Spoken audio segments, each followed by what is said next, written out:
بسم اللہ الرحمن الرحیم۔ السلام علیکم۔ ناولز کاٹیج میں خوش آمدید۔ ہمارے آج کے ناول کا نام ہے دل کا مکان اور اس کی رائٹر ہیں شازیہ چودھری۔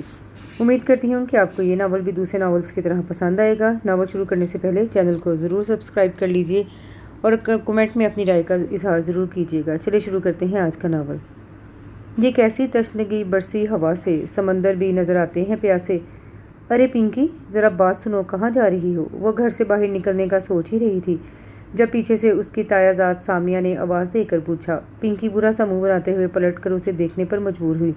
ہاں بھئی، سب کو 100% یقین جو ہے کہ پنکی اپنی بھرپور مخلصانہ فطرت کے باعث تائی اماں کے فیملی لاز سے ضرور انحراف کرے گی۔ میں دیکھتی رہ گئی۔ تم بے فکر رہو، اسود بھائی کے ہاں نہیں جا رہی، اس نے برہمی سے جواب دیا۔ تائی اماں نے سختی سے فرمان جاری کر دیا تھا کہ گھر کا کوئی فرد اسود بھائی سے نہیں ملے گا، نہ اس کے گھر جائے گا اور نہ ہی خود اس کو اجازت ہوگی گھر میں قدم رکھنے کی۔ مکمل بائیکاٹ تھا، مگر میرے دل نے یہ فیصلہ نہیں مانا تھا۔ کیا ہوا جو اسود بھائی نے لندن میں قیام کے دوران کسی غیر ملکی لڑکی سے شادی کر لی؟ کوئی قیامت تو نہیں آ گئی؟ پھر یوں بھی اب تو علیحدگی ہو چکی ہے دونوں میں۔ اسود بھائی اپنی بیٹی کی ہمراہ تنہا وطن لوٹے ہیں۔ اب ایسی کیا بے مروتی؟ آخر کو ہمارا اپنا خون ہے، چچا کے بیٹے ہیں۔ میرا دل تو اول روز ہی سے ان کی طرف سے صاف ہو گیا تھا، مگر گھر والے انہیں رعایت دینے کے لیے قطعی راضی نہ تھے، اس لیے مجھے ہیلے بہانے سے ان کے ہاں جانا پڑتا تھا۔ میں شمائلہ کے ہاں جا رہی ہوں، کچھ نوٹس لینے، وہ دوسری گلی میں رہتی ہے۔ میں سامیہ کو پٹا کر گھر سے باہر نکل آئی۔ مبادہ دوبارہ نہ روک لے۔ سڑک کے کنارے سرو اور سفیدے کے سلسلہ وار درختوں کی لائنیں شام کی ہلکی ہلکی خوشگوار ماحول میں چمک رہی تھیں۔ آبادی سے بہت قریب درختوں کا اونچا نیچا سرسبز سلسلہ تھا، جس کا نظارہ آنکھوں کو فرحت بخش رہا تھا۔ میں تیز تیز قدموں سے چلتی ہوئی موڑ مڑ کر دوسری گلی میں داخل ہو گئی۔ میرا رخ اس گلی کے سب سے آخری گھر کی سمت تھا۔ اس گلی کے ایک طرف گھر تھے، مگر سڑک کی دوسری طرف ہری بھری پہاڑیاں تھیں، جن کے پار پتھروں کے بیچوں بیچ ایک چشمہ پھوٹتا تھا۔ آخری گھر کے بعد پھر پہاڑی سلسلہ شروع ہو جاتا تھا۔ اس لحاظ سے اسود بھائی کا گھر دو اطراف سے پہاڑیوں میں گھرا ہوا تھا۔ میں سرخ بجری کی ڈھلوان روش طے کرتی ہوئی گیٹ بیل بجانے لگی۔ تیز تیز چلنے سے میری سانسیں پھول گئی تھیں۔ تھوڑی دیر بعد دروازہ کھل گیا اور سرمئی آرام دہ شلوار قمیض میں اسود بھائی کا اونچا لمبا باوقار سراپا نمودار ہوا۔ ان کے چہرے پر حسب معمول متانت اور سنجیدگی تھی، جو مجھے سامنے پا کر ناگواری میں ڈھل گئی۔ السلام علیکم اسود بھائی، میں نے چور سے انداز میں سلام کیا۔ وعلیکم السلام، آئیے۔ انہوں نے اپنی ناگواری کا اظہار کیے بغیر آخرکار مجھے اندر داخل ہونے کا راستہ دیا۔ اگر ربا کی کشش نہ ہوتی تو میں اس بے قراری اور ڈھٹائی سے ادھر کا رخ نہ کرتی۔ ربا کہاں ہے اسود بھائی؟ ابھی سو کر اٹھی ہے، اپنے کمرے میں ہے۔ میں کوئی دوسرا سوال کیے بغیر جلدی سے ربا کے کمرے میں آ گئی۔ ہیلو، کیا حال ہے میری جانو سی ربا کے؟ 3 سال کی نرم و ملائم لال گلابی گپلو سی بچی مجھے دیکھتے ہی مانوس سے انداز میں لپک کر میرے پاس آ گئی تھی۔ پنکی آنٹی؟ ہاں جانو، میں تمہاری پنکی آنٹی ہوں۔ اب دوستی پکی ہے نا؟ بلکہ میں آپ کی پھپھو ہوں، اصلی والی۔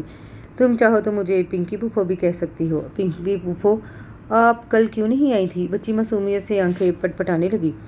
کل؟ میں کانوں کے پاس انگلی بچانے لگی۔ کیا بتاتی کہ کل سارا باجی میکے آئی ہوئی تھی۔ وہ جب بھی ہمارے ہاں آتی پورے گھر کا نظام درہم برہم ہو جاتا تھا، نکلنا ہی نہ ہو سکا تھا۔ بس بیٹے کچھ بزی تھی، میں نے اسے ٹالا اور اس کا فراک تبدیل کرنے لگی۔ اب روزانہ آیا کریں گی؟ اس کے معصومانہ استفسار نے مجھے ڈاواں ڈول کر دیا۔ روز تو نہیں جانو، مگر اکثر آتی جاتی رہا کروں گی۔ آپ بچی کو اتنا اٹیچ نہ کریں خود سے، اس طرح آپ کی عادی ہو جائے گی۔ اسود بھائی کے سپاٹ لہجے میں تنبیہ کی تھی، جانے کب اندر آ گئے تھے۔ ان کے ہاتھ میں فیڈر تھا، ہم اس کے لیے غیر تھوڑی ہیں اسود بھائی۔ میں نے فوراً احتجاج کیا۔ ان کی تیوریوں کے بل گہرے پڑنے لگے، تاہم کچھ کہے بغیر فیڈر مجھے تھما دیا۔ ارے تمہارا کمرہ کتنا بے ڈھنگا سا ہے، میں اس کو درست کرتی ہوں۔ مجھے کچھ خیال آیا تو ربا کو فیڈر تھما کر اٹھ کھڑی ہوئی۔ ان لوگوں کو وطن آئے 15 دن اور یہاں اس مکان میں منتقل ہوئے 10 دن گزر چکے تھے۔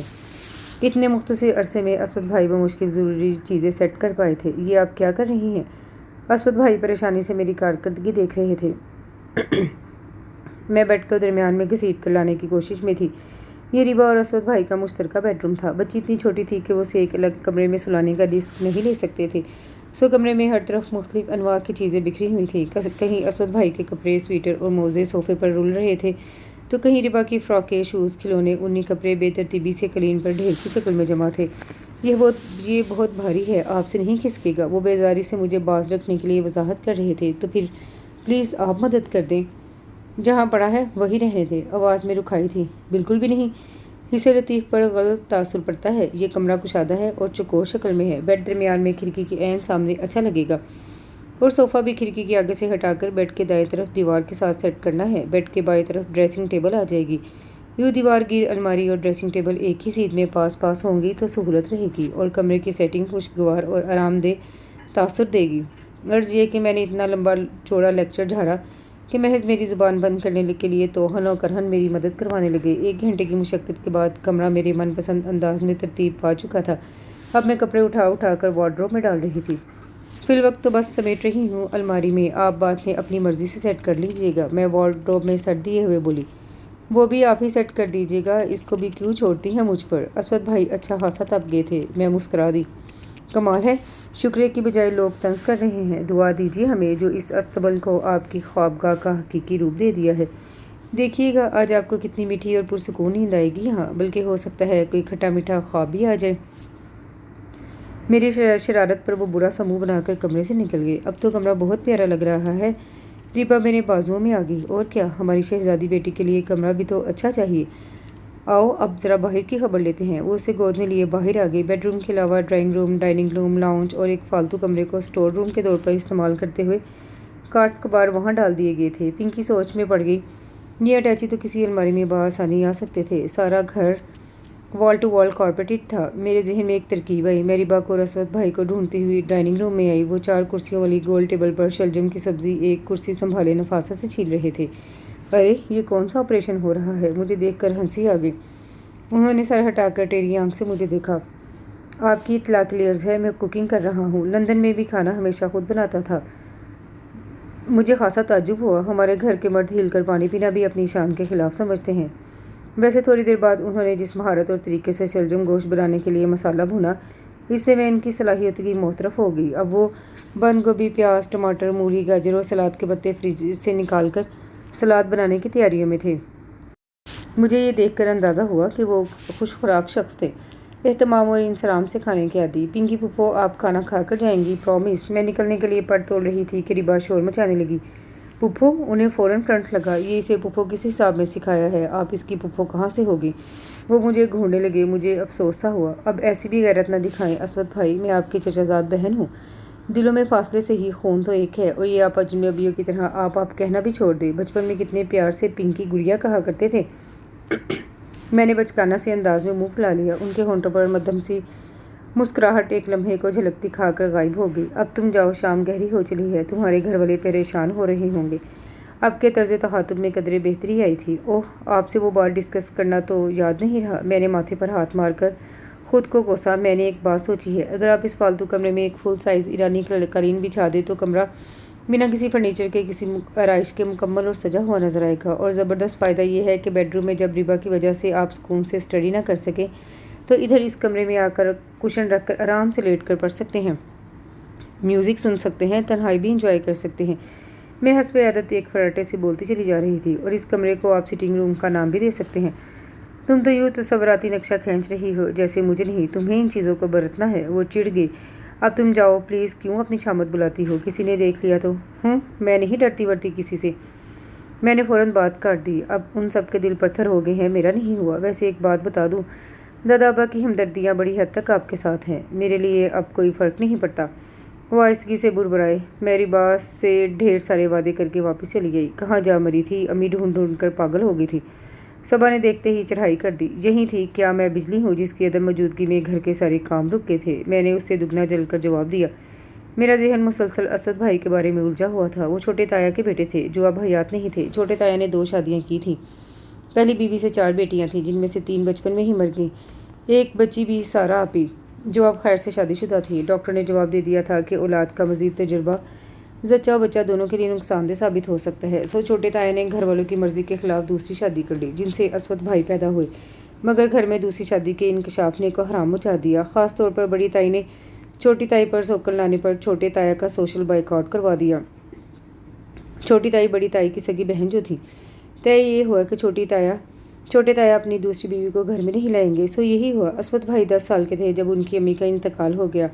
اب لامحالہ بڑی تائی کو اجازت دینا پڑی۔ یوں ان کی ماں کو نہیں، البتہ انہیں اس گھر میں رہنے کی جگہ مل گئی۔ جگہ بھی کیا، وہی سلوک جو ستیلے بچے سے روا رکھا جاتا ہے۔ چھوٹے تایا کی وفات کے بعد بدسلوکی اور ذلت و حقارت سے لبریز رویوں میں مزید اضافہ ہوتا گیا، مگر ان کا مقدر یاور تھا۔ انجینئرنگ کے میدان میں فرسٹ کلاس پوزیشن کے بعد انہیں ایک فرم میں اچھی سی جاب ملی تو اچانک ہی گھر والوں کا سلوک نرم پڑنے لگا۔ چھوٹی تائی نے بڑی تائی کے مشورے پر اس کا رشتہ اپنے بھائی کی بیٹی سے طے کر دیا۔ جب وہ خود لندن والی برانچ کا چارج سنبھالنے کے لیے روانہ ہونے لگے تو سرسری سا ان کو طیبہ سے رشتے کا بتایا گیا۔ امی، ابھی آپ جلدی نہ کیجیے، میں کیریئر بنانے سے پہلے شادی بیاہ کے دھندوں میں نہیں الجھ سکتا۔ مگر ان کے مودب مگر واضح ناپسندیدہ انداز کو گھر والوں نے اپنے ذوق میں سنجیدگی سے نہیں لیا اور رشتہ پکا کر دیا۔ اسد بھائی کو طیبہ کبھی بھی پسند نہ رہی تھی۔ کیا اس کا مزاج شوخ چلبلا اور کسی حد تک نمائش پسند تھا، جبکہ اسد بھائی زندگی کو پریکٹیکل اور ذمہ دار انداز میں برتنے کے قائل تھے۔ 4 برس تک ان کا لندن میں قیام رہا۔ انہیں 1.5 برس ہوا تھا جب انہوں نے خط لکھ کر ریٹا سے شادی کا سندیسہ سنایا۔ گھر میں غم و غصے کی لہر دوڑ گئی۔ پالا پوسا یوں کہ نوکروں سے بھی برتر رکھا اور اب قسمت نے انہیں کنکر سے ہیرا بنا دیا ہے تو ایسے دعویٰ دار بن بیٹھے ہیں جیسے جنم دی ہوئی اولاد پر شادی کے معاملے میں اپنا حق سمجھا جاتا ہے۔ مجھے چھوٹی تائی کے واویلے سے رتی بڑھ دلچسپی معلوم نہیں ہوئی۔ کسی کو کچھ دیا جائے تو جواباً وصولی کی امید بھی رکھی جائے۔ ایک عمر تک تو جھولی خالی رکھی، جب شفقت و اپنائیت کی انتہائی ضرورت ہوتی ہے، اور اب اس سٹیج پر بن بیٹھے لگے ہیں سگے اپنی تیہ مرچ جیسی تیز ترار نک چڑھی بھتیجی اسد بھائی کے سر تھوپ کر ثواب کمانے جا رہی ہیں۔ واہ، اتنا ہی تھا تو بڑی تائی نے اپنے بیٹے فواد کے لیے کیوں نہ بھائی کی بیٹی کا رشتہ جوڑ لیا۔ واحد میں ہی تھی جو اسد بھائی کی ریٹا سے شادی پر خوش تھی، مگر پھر کچھ برس بعد اطلاع ملی کہ ریٹا نے طلاق لے لی ہے اور اسد بھائی بیٹی کی تعلیم و تربیت کی خاطر مستقل پاکستان آ رہے ہیں۔ طیبہ کی اس دوران شادی ہو چکی تھی، خاوند بھی ٹکر کا ملا تھا۔ آئے دن لڑائی مار کٹائی کی رپورٹیں آتی رہتی تھیں۔ رات کے کھانے پر حسب معمول گھر کے سب بڑے جمع تھے۔ در و دیوار سے رونق پھوٹنے لگی تھی۔ ان حالات میں بھی اسد بھائی کے گھر کا خاموش و سنسان ماحول میرے ذہن سے محو نہ ہو سکا۔ بیچارے کتنے اکیلے اور دکھی ہیں، بھلا ایسے ہوتے ہیں، اپنے وطن میں ہوتے ہوئے بھی بیگانہ ہیں۔ دادا با بیچارے بھی بڑی تائی کے نافذ کردہ حکم میں پوتے سے نہیں مل سکتے تھے۔ حکومت تو بڑی تائی امی کی ہی تھی۔ تم کہاں پہنچی ہوئی ہو فلاسفر صاحبہ؟ فواد بھائی نے میرا سر بجا دیا۔ اوف پلیز فواد بھائی، میں ڈسٹرب ہونے پر چڑ سی گئی۔ دو ہی تو عالمگیر قوتیں ہیں ہمارے گھر میں جن کاندھوں پر ادب لطیف سر اٹھائے کھڑا ہے، ایک اور دوسری جیا آپی۔ سجی نے میرا مذاق اڑایا۔ وہ بڑی تائی کا لاڈلا بیٹا تھا۔ بڑی تائی اپنی طرف سے اس کا رشتہ میرے ساتھ طے کر چکی تھی۔ جیا آپی کھانا کھانے نہیں آئی۔ میں اس کی بات پر کان نہ دھرتے ہوئے ادھر ادھر دیکھنے لگی۔ ایک تو یہ بچی خود کو دک لگا کے ہی چھوڑے گی۔ بڑی تائی سلگ کر بولی، کتنی مرتبہ سمجھایا ہے، اب بس کر، اس کے پیچھے رونا، جانے والوں کو کون واپس لا سکتا ہے؟ تقدیر کا لکھا تھا سو ہو کر رہا، تو کیوں گھٹ گھٹ کر اپنی زندگی برباد کرتی ہے؟ مگر کہاں سنتی ہے وہ میری؟ اس کا غم بھی تو بے حساب ہے بہو، جس کی زندگی کے 6 برس اکٹھے گزرے، اسے ہمیشہ کے لیے بچھڑے 6 ماہ بھی نہیں ہوئے۔ صبر آتے آتے ہی آئے گا، اسے کچھ نہ کہا کرو۔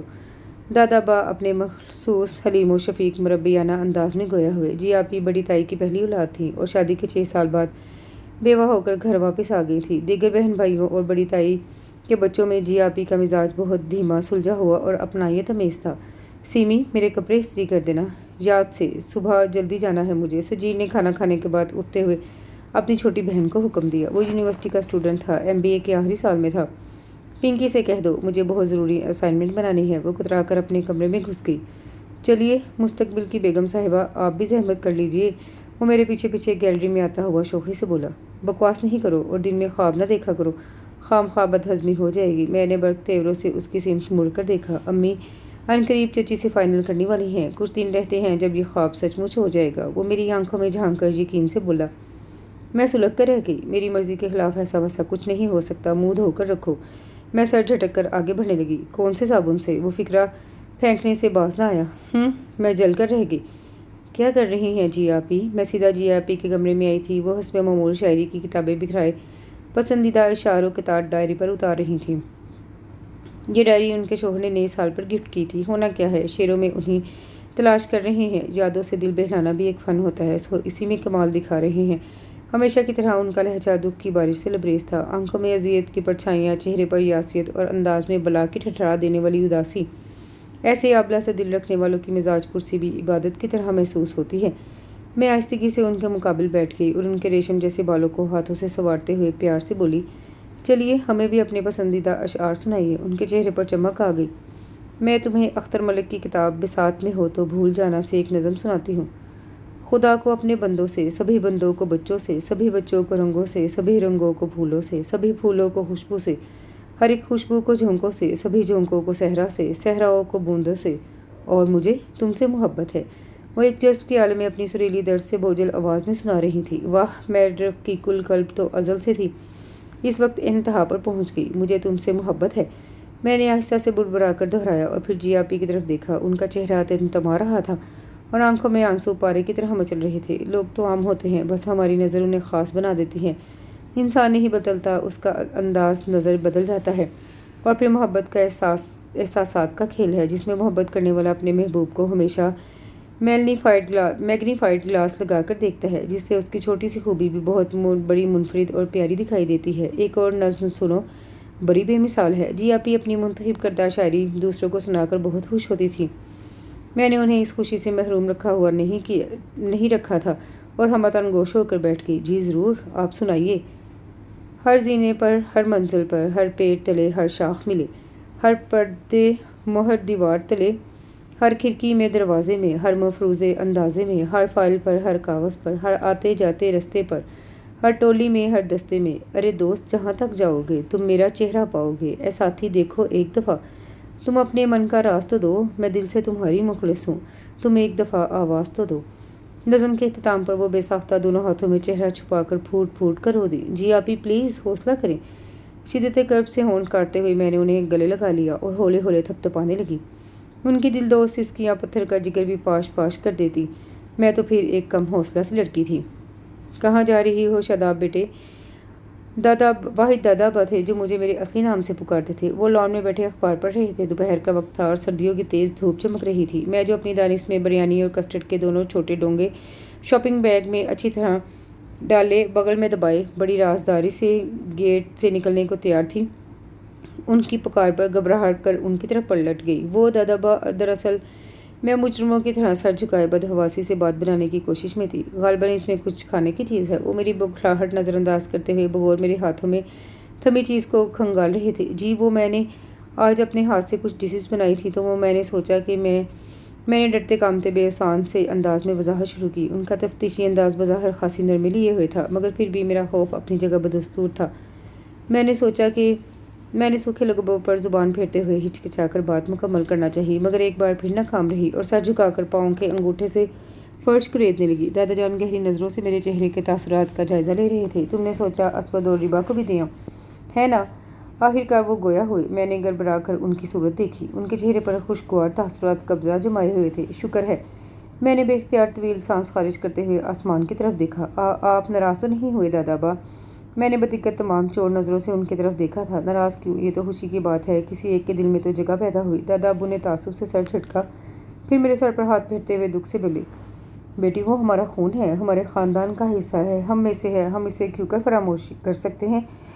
تو تمہارے بڑے تایا اپنی جوڑوں کے غلام ہیں، سارے گھر کا نظام اس کے ہاتھ میں دے کر اپنے فرائض چولہے میں جھونک چکے ہیں۔ میں معذور بوڑھا نہ چل پھر سکتا ہوں، نہ خود سے ہل کر پانی پینے کے قابل ہوں، سو تمہاری بڑی تائی کے رحم و کرم پر ہوں، مجبور صحیح مگر سنگ دل نہیں ہوں۔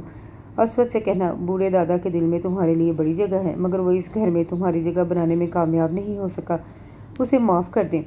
دادا ابا اس طرح تو نہ کہیے۔ میں جلدی سے ان کی ویل چیئر کے مقابل بیٹھتی ہوئی ان کے گھٹنوں پر ہاتھ رکھ کر بولی۔ وہ ایک حادثے کے نتیجے میں اپنی دونوں ٹانگیں گنوا بیٹھے تھے۔ اس بچے کے ساتھ بڑی زیادتی ہوئی ہے بیٹی، اپنوں کے ہوتے ہوئے لاوارث پھر رہا ہے۔ وہ تو شکر ہے اس کا باپ کارڈز والا پلاٹ اس کے نام کر گیا تھا، اب وہاں کارنر والا پلاٹ اس کے نام کر گیا تھا، اب وہاں گھر تعمیر کر کے رہنے کو ٹھکانہ بنا لیا ہے، وگرنہ ہوٹلوں میں بھٹکتا پھرتا۔ اسود بھائی نے لندن جانے سے قبل مکان کی تعمیر مکمل کروا لی تھی۔ وطن لوٹنے پر بڑی تائی نے گیٹ پر سے ہی انہیں واپس لوٹا دیا۔ ایسے میں یہی مکان رہائش کے کام آیا تھا۔ میں جاؤں دادا ابا؟ میں نے جھجکتے ہوئے ان کی طرف دیکھا۔ دادا کی سپورٹ حاصل ہو جانا میرے لیے خوش آئند تھا۔ ہاں جاؤ، مگر احتیاط سے، گھر میں کسی کے علم میں آ گیا تو تمہاری شامت آ جائے گی۔ جی اچھا۔ میں سر ہلا کر باہر نکل گئی۔ السلام علیکم۔ کھلے گیٹ سے اندر داخل ہوتے ہوئے میں سیدھی کچن کی طرف آئی تھی، جہاں وہ ایپرن باندھے دوپہر کی کھانے کی تیاری میں تھے۔ آج چھٹی کا دن تھا، اس لیے آفس نہیں گئے تھے۔ ارے تم کیسے آ گئیں؟ گیٹ تو غالباً بند تھا۔ وہ مجھے دیکھ کر حیران رہ گئے۔ جی ہاں، آپ کے خیال سے تو بند ہی تھا۔ دھیان رکھا کریں اسود بھائی، کوئی غلط آدمی اندر گھس آیا تو میں دونوں ڈونگے کاؤنٹر پر رکھ کر شاپنگ بیگ کی گرہیں کھولنے لگی۔ میں نے ایک ملازمہ رکھی تو ہے، 4 بچوں کی ماں ہے، پاس ہی بستی میں اس کا گھر ہے، صبح 8 بجے سے شام 5 بجے میرے آفس سے واپسی تک اس کی ڈیوٹی ہے۔ ربا کی دیکھ بھال کی ذمہ داری سونپی ہے، آج اس کی چھٹی ہے۔ یہ آپ نے اچھا کیا، کسی عورت کا گھر میں ہونا بہت ضروری ہے۔ یہ کیا ہے؟ وہ الجھن کے آلے میں شاپنگ بیگ سے نکلتے ڈونگوں کے ڈھکن اٹھا کر ملاحظہ کرنے لگے۔ مائی گڈنس، اس تکلف کی کیا ضرورت تھی؟ وہ حیران پریشان رہ گئے۔ یہ دونوں باپ بیٹی کے لنچ کے لیے بہت کافی تھا۔ تکلف کیسا؟ میں نے خود طبع آزمائی کی تھی، آج سوچا آپ سے بھی داد لے لوں۔ ربا کہاں ہے؟ میں خود ہی پلیٹیں نکال کر ڈائننگ ٹیبل سے جانے لگی۔ نہا کر ہیٹر کے آگے بیٹھی ہے، مگر تم نے یہ اچھا نہیں کیا۔ وہ ناراضی سے میری کارکردگی ملاحظہ کر رہے تھے۔ یہ کہی آپ کو اچھا نہیں لگا؟ میں نے اچھا ہی کیا ہے۔ ربا بیٹے آؤ کھانا کھا لو۔ میں نے کھانا میز پر لگا کر آوازیں دیتے ہوئے بیڈ روم میں چلی گئی۔ آہا پنکی پھپھو، بچی لپک کر میرے بازوؤں میں آئی تھی۔ دیکھو تو پنکی پھپھو اپنی بیٹی کے لیے کیا بنا کر لائی ہیں۔ میں اسے جھلاتے ہوئے ٹیبل تک لے آئی اور پھر کرسی کی سیٹ کر اسے بٹھا دیا۔ ارے اب آپ کہاں چلے؟ مجھے دونوں خالی ڈونگے اٹھا کر چمپت ہوتے دیکھ کر ربا چلائی تھی، بیٹھو ہمارے ساتھ کھانا کھاؤ۔ اسد بھائی نے ایک نظر مجھ پر ڈال کر کہا، نہیں بھائی سوری، ابھی مجھے واپس جا کر اپنے کالج کا یونیفارم دھونا ہے، شام کو چھوٹی تائی کے بھائی کے گھر جانا ہے، شادی کا فنکشن ہے، اس کے لیے کپڑے بھی نکالنے ہیں، دیر ہو جائے گی۔ کس کلاس میں پڑھتی ہو؟ ربا کی پلیٹ میں کسٹرڈ نکالتے ہوئے اسد بھائی نے یوں ہی دریافت کیا۔ ماشاء اللہ، اتنی جلدی خیال آ گیا پوچھنے کا؟ میں ہنس پڑی۔ آپ کی اطلاع کے لیے عرض ہے، میں BA فائنل کی طالبہ ہوں۔ لگتی تو نہیں ہو، میرا خیال تھا کہ فرسٹ ایئر میں ہو۔ وہ بغور میرے سراپے کا جائزہ لیتے ہوئے ہونٹ دبا کر مسکرائے۔ توبہ، اتنی بھی تو نہ چھوڑیے۔ میں سر جھٹک کر پھر ہنسی۔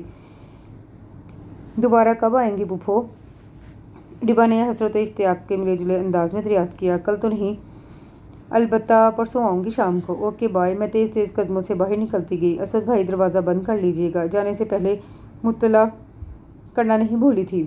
فنکشن میں طیبہ آپا بھی آئی ہوئی تھی، ان کا منہ خاصا سوجا پھولا ہوا تھا، موڈ بھی سخت خراب تھا۔ وجہ تسمیہ یہ پتہ چلی کہ شوہر کے ساتھ تعلقات بگاڑ کی آخری نہج پر پہنچے ہوئے ہیں۔ جینا حرام کر دیا ہے اس نگور مارے نے۔ میں تو عذاب میں پھنس گئی ہوں پھپھو۔ طیبہ سرسران سبہاتی بڑی تائی کو دکھڑا سنا رہی تھی۔ کہتا ہے تمہاری جیسی بد زبان اور لڑاکا بیوی کے ساتھ گزارا نہیں، میں دوسری بیاہ کر لا رہا ہوں۔ میں نے بھی کہہ دیا دوسری لاؤ گے تو پہلے مجھے طلاق دینا ہوگی۔ ہے خدا نخواستہ کیڑے پڑے اس مردود کی زبان میں، مجال ہے جو وہ تجھ پر سوکن لائے۔ میں کل ہی بات کرتی ہوں تمہاری ساس سے۔ تائی کلس کر رہ گئی۔ اسی بڑھیا نے تو شہ دیگ رکھی ہے بیٹے کو، کہتی ہے میں بانجھ ہوں، 4تھا سال ہے شادی کو اور ابھی تک اولاد نہیں ہوئی، تانے دیتی ہے کٹنی مجھے۔ دیکھ لوں گی میں، تو فکر نہ کر۔ چھوٹی اور بڑی تائی کی دونوں نے بہت دلاسے دیے، مگر ہونی کو کون ڈال سکتا ہے۔ فقط 1 ماہ کے اندر اندر طیبہ آپا کو طلاق ہوگی۔ پورے خاندان کے لیے یہ بہت بڑا سانحہ تھا۔ چھوٹی تائی اور بڑی تائی تو مستقل بھائی کے گھر ڈیرا جما کر بیٹھ گئی تھیں، ان کے علاوہ بھی خاندان کے دیگر لوگ گاہے بگاہے پرسہ دینے آ جا رہے تھے۔ وہاں ایک ہنگامہ برپا تھا۔ لاہور اور کراچی سے بھی عزیز رشتہ دار اس حادثے کی اطلاع پا کر خبر گیری کے لیے آ رہے تھے۔ میں ویسے تو ہفتے میں 3-4 دفعہ اسد بھائی کے ہاں چکر لگا آئی تھی، مگر اب کی مصروفیت کے باعث جانا نہ ہو سکا۔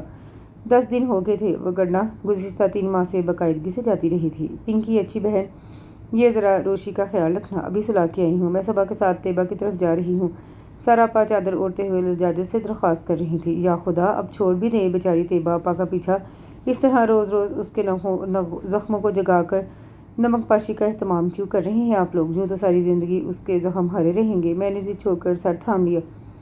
ارے بھئی، یہی تو اپنوں کے طور طریقے ہوتے ہیں کہ مشکل میں دوسروں کو اکیلا نہیں چھوڑتے۔ تم ابھی نہ سمجھ ہو، تمہیں کیا خبر؟ اے صبا، اب آ بھی جاؤ۔ سجیر ہارن پر بیٹھا ہوا ہے۔ سراپا چادر اوڑھ کر بیرونی دروازے کی طرف بھر گئی۔ میں سر جھٹک کر ہال کمرے میں آ گئی، جہاں ایک کونے میں رکھے صوفے پر 2 سالہ روشی مزے سے سوئی ہوئی تھی۔ انہیں گئے 15-20 منٹ ہوئے ہوں گے جب فون کی بیل بجی۔ السلام علیکم، آپ پنکی بات کر رہی ہیں؟ میری دوسری مرتبہ ہیلو کہنے پر ادھر سے کچھ ثانیے کے بعد دلکش مردانہ آواز سماعت سے ٹکرائی۔ جی ہاں، آپ کون؟ میں اس انجانی آواز پر گھبرا کر پوچھنے لگی۔ اسود بات کر رہا ہوں۔ اوہ، کیسے ہیں آپ؟ کمال ہے، انہیں کیسے خیال آ گیا اور نمبر کہاں سے لیا؟ مجھے خوشی کے ساتھ ساتھ اچنبھا بھی ہوا۔ میں نے اس لیے کہا تھا ربا کو اپنا عادی نہ بناؤ، بعد میں پرابلم ہوگی۔ اب وہ میری جان کو آ گئی ہے، نہ کچھ کھاتی ہے نہ پیتی ہے، ایک ہی رٹ لگا رکھی ہے، پنکی پھپھو کے پاس جانا ہے۔ ان کے انداز میں خفگی تھی۔ یا تو اسے اپنے سے نہ ہلایا ہوتا، اور اگر ہلا لیا ہے تو اپنا وعدہ نبھاؤ۔ آئی ایم سوری اسود بھائی، میں ضرور آؤں گی جلد ہی۔ نہیں، ابھی آ جاؤ۔ ان کے لہجے میں اصرار تھا۔ اس وقت نہیں آ سکتی، کچھ پرابلم ہے۔ آپ ربا سے میری بات کرائیں، میں اسے سمجھاتی ہوں۔ کیسی پرابلم؟ وہ بدستور مصر تھے۔ میں نے جواب میں طیبہ کی طلاق کے بارے میں بتا دیا۔ اچھا پھر اب کس دن آؤگی؟ انہوں نے میرا جواب سن کر گہری سانس لے کر پوچھا۔ میرا خیال ہے پرسوں ٹھیک رہے گا، چھٹی بھی ہوگی۔ ان کی آواز میں بےتابی تھی۔ شام کو ربا کو تو بلائیے، اس وقت تو سو رہی ہے، کہو تو جگا دوں۔ نہیں، میری طرف سے پیار دیجیے گا، میں پرسوں مل لوں گی۔ میں نے خدا حافظ کہہ کر فون رکھ دیا۔ ارادہ تو پکا تھا، مگر پرسوں میری ممانی اور ماموں ماں بچوں کے چلے گئے، اب تو کہیں نکلنے کا سوال ہی پیدا نہیں ہوتا تھا۔ اسد بھائی کے ساتھ کیے گئے وعدے کو بھی ہفتہ گزر چکا تھا۔ اس رات ممانی لوگ گھر والوں سمیت سارا آپی کے سسرال میں کھانے پر مدعو تھے۔ مجھے کل سے ٹمپریچر تھا، بیڈ ریسٹ لے رہی تھی، اس لیے دادا با کے ساتھ گھر پر ٹھہر گئی۔ وہ لوگ تیار ہو کر رات کے 7 بجے گھر سے نکلے تھے۔ اپنے دادا با کے ساتھ کھانا کھا کر سو جانا، شرفو دروازہ کھول دے گا، ہم لوگ تو 11 بجے سے پہلے نہیں آنے کے۔ بڑی تائی نے میرے بال سہلاتے ہوئے محبت کا مظاہرہ کیا۔ میں ان کے جانے کے بعد الجھے بال سمیٹتی ہوئی نکاح سے اٹھی اور کچن میں آ کر سالن گرم کرنے لگی۔ مجھے تو قطعاً بھوک محسوس نہیں ہو رہی تھی، اس لیے ٹرے میں دادا با کے لیے کھانا رکھ کر کچن سے نکل آئی۔ میرا رخ دادا با کے کمرے کی طرف تھا، پھر اچانک ہی کسی خیال نے میرے اندر بجلی سے دوڑا دی۔ میرے قدم ایک دم تیز ہو گئے۔ دادا با، اگر آپ اجازت دیں تو میں 10 منٹ کو اسود بھائی کے ہاں جا کر ربا کو دیکھ لوں۔ میں نے ٹرے ان کے سامنے سیٹ کر کے لاڈ سے کندھے پر ہاتھ رکھ کر دبائے۔ اس وقت بیٹے، اب تو خاصا اندھیرا ہو گیا ہے، کل چلی جانا۔ دادا با گھڑی دیکھ کر نرمی سے مخاطب ہوئے۔ 7 ہی تو بجے ہیں، کل کیسے جاؤں گی؟ کتنے مہمان گھر پر ہوں گے، پہلے بھی اتنے دن ہو گئے ہیں، ربا انتظار میں ہوگی۔ مگر اکیلی کیسے جاؤ گی؟ وہ نیم رضامندی سے میری طرف دیکھنے لگے۔ اکیلی کیسے؟ بس ایک گلی کراس کرنی ہے، اسٹریٹ لائٹس بھی آن ہیں اور پھر بہت سے لوگ باہر واک کر رہے ہیں۔ چلو پھر ہو آؤ، مگر جلدی آنا۔ وہ میری زبردست خواہش پر پگھل گئے تھے۔ بس ابھی آئی۔ میرے قدموں میں جیسے پہیے فٹ ہو گئے، خود کو ایک دم فٹ فاٹ اور چاقو چوبند محسوس کرنے لگی۔ یہی کپڑے ٹھیک ہیں، چلیں گے۔ میں نے چلتے ہوئے راہداری کے آئینے میں خود کو دیکھا، 2-3 دن کے پہنے ہوئے تھے، قدرے ملگجے تو ہو رہے تھے، مگر مجھے کون سا فارمل سا مہمان بن کر جانا تھا؟ اپنا گھر تھا اور دیکھنے والے بھی اپنے ہی تھے۔ میں اس وقت سیاہ قمیض، سفید شلوار اور سفید و سیاہ پرنٹڈ دوپٹے میں ملبوس تھی۔ اس میں پاؤں میں چپل گھسیٹتے ہوئے چل پڑی۔ شرفو، میں شمیلہ کے ہاں نوٹس لینے جا رہی ہوں، ابھی تھوڑی دیر میں آتی ہوں، گیٹ بند کر لو۔ میں ساتھ چلوں بی بی جی؟ اس نے تابیداری دکھائی۔ نہیں، رہنے دو، اگلی گلی میں تو گھر ہے اس کا۔ میں بعجلت گیٹ سے باہر آ گئی، میرے انداز میں جوش اور ولولہ سا تھا۔ اسد بھائی کے گھر والی گلی میں داخل ہوئی تو وہاں قدرے سناٹا تھا۔ بیل پر ہاتھ رکھتے ہوئے میں نے چشمے تصور میں ربا کا کھلکھلاتا ہوا چہرہ دیکھا۔ اندر خدا جانے ٹی وی یا ٹیپ ریکارڈر بج رہا تھا، خاصی اونچی آواز تھی، گلوکار اپنے مخصوص آہنگ اور لے کے ساتھ نغمہ سرا تھے۔ خالی پڑا تھا دل کا مکان آپ کے بغیر، ہم سا تھا سارا جہان آپ کے بغیر۔ اوہ! بے اختیار میرے ہونٹوں پر مبہم سی مسکراہٹ رن گئی، پھولوں میں، چاندنی میں، دھنک میں، گھٹاؤں میں، یہ دلکشی تھی کہاں آپ کے بغیر۔ ساحل کو انتظار ہے مدت سے آپ کا، رک سی گئی ہے موجیں رواں آپ کے بغیر۔ اسی لمحے ٹیرس سے اٹھ کر کسی نے گیٹ کی طرف دیکھ کر پکارا تھا، کون ہے؟ میں ہوں، اسود بھائی، پنکی۔ میں سمجھ گئی کہ وہ لوگ ٹیرس پر رات کی خوشگوار ٹھنڈی ہوا سے لطف اندوز ہو رہے تھے۔ غالباً وہیں ٹیپ ریکارڈر آن کر رکھا تھا، تبھی آواز براہ راست ہوا کے دوش پر نیچے تک آ رہی تھی۔ 1 منٹ، وہ کہہ کر پیچھے ہٹ گئی۔ ہر سمت بے رخی کی ہے چادر تنی ہوئی، کس پر کریں وفا کا گمان آپ کے بغیر۔ اسی دوران وہ نیچے آ کر گیٹ کا لاک کھول چکے تھے۔ آج کیسے یاد آ گئی ہم غریبوں کی؟ ان کے چہرے پر ایک چمک سی آئی تھی، یا شاید مجھے میں ایسا محسوس ہوا۔ شرمندہ تو نہ کریں اسود بھائی، میں نے سلام کرنے کے بعد قدم آگے بڑھائے۔ جب میں پوری بات بتاؤں گی تو آپ کی ناراضگی خود بخود دھل جائے گی۔ میں ان کے پیچھے سیڑھیاں چڑھتی ہوئی اپنے شور شرابے والے مخصوص انداز میں مخاطب تھی۔ خاموشیوں کو جیسے زبان مل گئی قتیل، محفل میں زندگی تھی کہاں آپ کے بغیر۔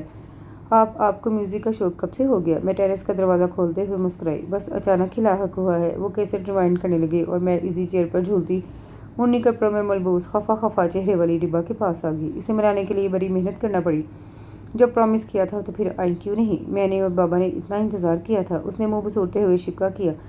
میں نے بے ساختہ اسد بھائی کی طرف دیکھا، وہ شرمندہ سے ہو گئے۔ ربا نے بہت پریشان کر رکھا تھا، اس کا رونا دھونا ختم نہیں ہو رہا تھا۔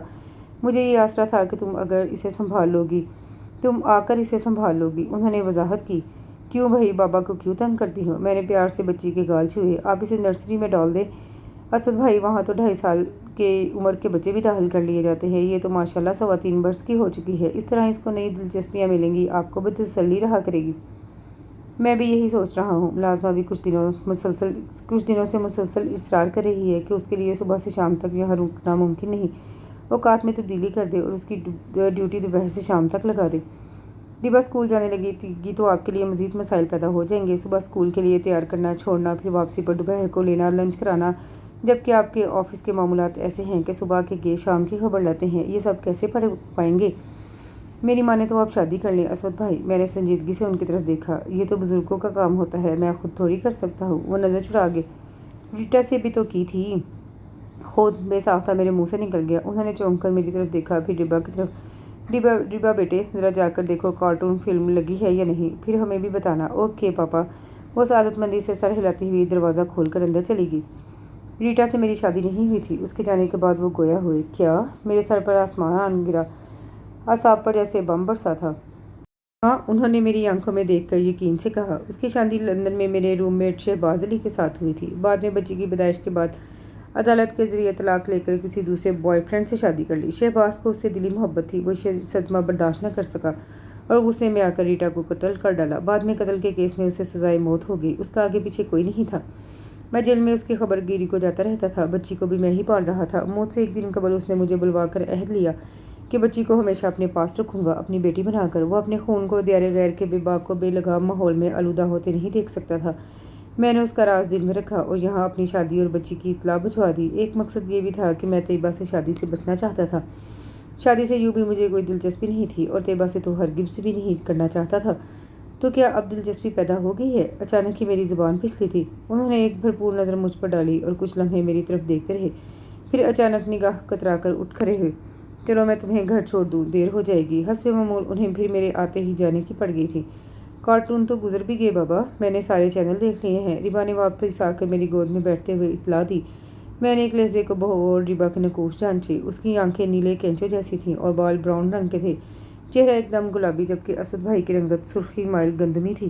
آنکھیں گھور سیاہ اور بال بھی سیاہ تھے۔ واقعی فرق تو صاف ظاہر تھا۔ ابھی ہم سیڑھیوں تک پہنچے تھے کہ ایک دم لائٹ چلی گئی۔ میں ربا کو گود میں اٹھائے ہوئے تھی اور اسود بھائی ہم سے ایک قدم آگے تھے۔ میں اگلی سیڑھی پر قدم رکھتے ہی ڈگمگا گئی۔ سنبھل کے لاؤ، ربا کو مجھے دے دو۔ دھوپ اندھیرے کی وجہ سے کچھ نظر نہیں آ رہا تھا۔ انہوں نے ربا کو پکڑ لیا، مگر مجھے سمجھ نہیں آیا کہ کدھر پاؤں رکھوں، کہاں جاؤں۔ اپنا ہاتھ مجھے پکڑا دو۔ میں نے ان کی آفر پر طریقے میں اپنا ہاتھ آگے کیا، جسے انہوں نے سہولت سے اپنے گرم فولادی ہاتھ میں محصور کر لیا۔ میں آہستہ آہستہ سنبھل کر ان کے ساتھ قدم بھراتی نیچے اتر رہی تھی۔ پاپا مجھے ڈر لگ رہا ہے، ربا تو رونے والی ہوگی۔ کم آن بیٹے، بہادر بنو، لائٹ ابھی آ جائے گی، ڈرنے کی کیا بات ہے۔ یہ لوگ ہم دروازے تک پہنچ بھی گئے۔ دروازہ کھلتے ہی باہر 10ویں کے چاند کی ملگجی پھیلی روشنی دکھائی دینے لگی۔ وہ آہستگی سے میرا ہاتھ چھوڑ کر دروازہ لاک کرنے لگے۔ ربا ان کے کندھے میں منہ گسیرے آنکھیں بند کیے ہوئے تھی۔ گاڑی میں چلیں یا پیدل؟ انہوں نے لاک لگا کر مڑتے ہوئے مجھ سے دریافت کیا۔ پیدل ہی چلتے ہیں، اچھا ہے، ذرا جاتی سردیوں کی ٹھنڈی ٹھنڈی ہوا سے بھی سلام دعا کریں گے۔ میں نے دونوں ہاتھ آپس میں ملتے ہوئے چہک کر کہا۔ وہ گیٹ کھول کر مجھے باہر آنے کا اشارہ کرتے ہوئے گیٹ لاک کرنے لگے۔